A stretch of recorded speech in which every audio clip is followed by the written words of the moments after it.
Shalom, kita bertemu dalam Victorious Devotion hari ini. Bapak Ibu Saudara dikasih Tuhan, kita akan membaca dan merenungkan kebenaran firman Tuhan. Firman Tuhan senantiasa terus memberkati kita, membekali kita, memperlengkapi kita ya. Baik, hari ini Bapak Ibu Saudara dikasih Tuhan, saya akan menyampaikan renungan firman Tuhan dengan judul Kuasa Mengusir Roh Jahat ya. Tapi sebelumnya mari kita bersatu dalam doa, kita berdoa. Bapa yang baik, kami bersyukur untuk hari ini. Terima kasih atas anugerah yang tidak ada habisnya yang Tuhan karuniakan bagi kami. Dan saat ini kami kembali datang menghampiri tahta kasih karunia Tuhan. Kami bersekutu bersama melalui perenungan firman Tuhan pada hari ini. Kami mohon biarlah kuasa Roh-Mu hadir dalam pikiran kami, dalam hidup kami, sehingga kami mengerti akan kebenaran firman-Mu yang kami dengarkan. Terima kasih Bapa di surga, urapi dan layakkan hamba-Mu. Dalam nama Tuhan Yesus kami berdoa. Haleluya. Amin. Bapak Ibu Saudara dikasih Tuhan, hari ini saya mengajak kita membaca satu bagian firman Tuhan dari Markus pasal yang ke-6, ayatnya yang ke-7.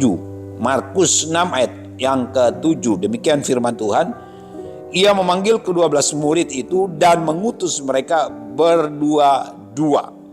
Ia memberi mereka kuasa atas roh-roh jahat ya.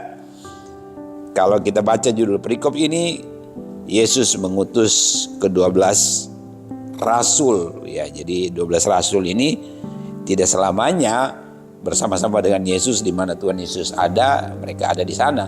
Tapi ada waktu di mana Tuhan mengutus mereka untuk mempraktekkan apa yang mereka sudah dengar, apa yang mereka sudah lihat ya.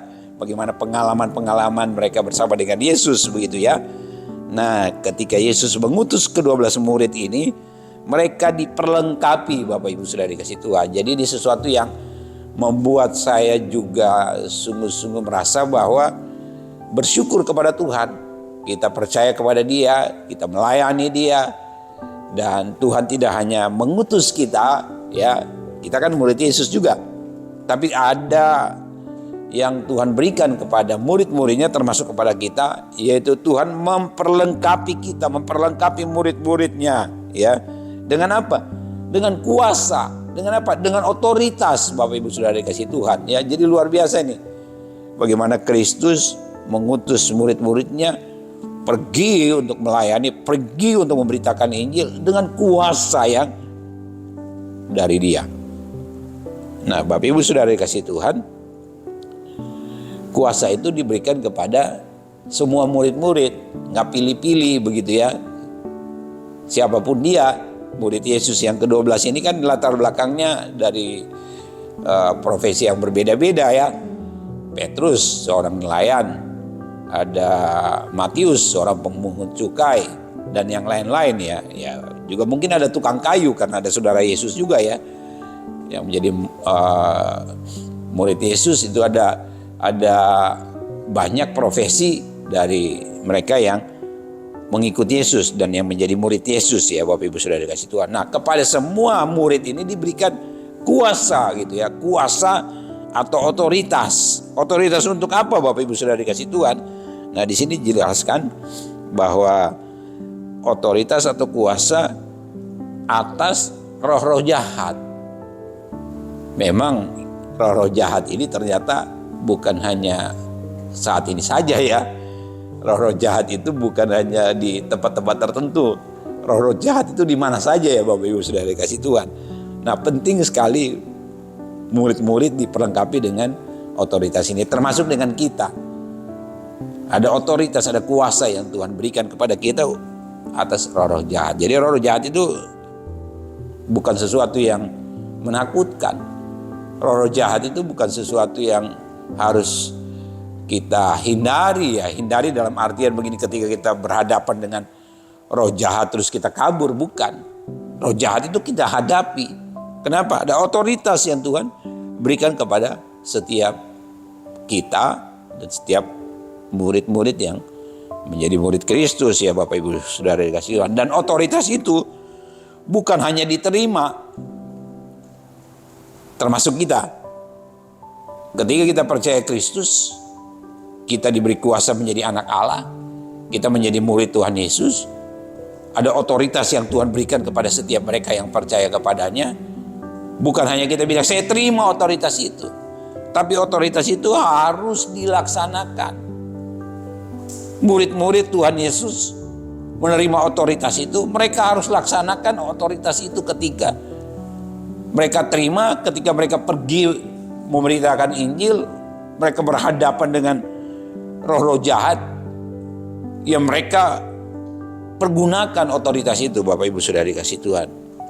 Dan di sini jelas sekali pada ayat yang ke-6,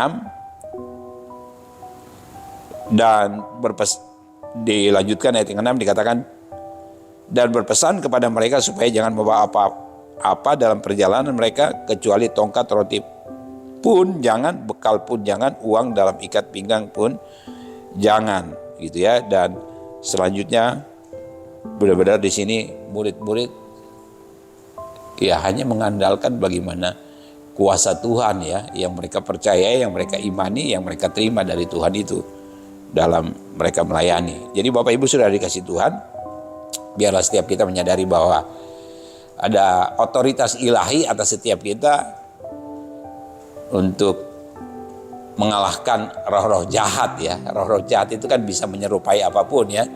Bisa menyerupai manusia yang tidak setuju dengan pemberitaan firman Tuhan, atau yang berusaha menghalang-halangi pemberitaan firman Tuhan, atau bisa menyerupai apapun yang coba mau menyerang anak-anak Tuhan, menyerang kita sebagai orang-orang yang percaya kepada Tuhan ya. Roh-roh jahat itu sekali lagi di mana saja Bapak Ibu Saudara dikasih Tuhan ada, di mana saja ada, tapi kita nggak perlu takut karena ada otoritas dari Tuhan kepada kita untuk mengalahkan yang namanya roh-roh jahat.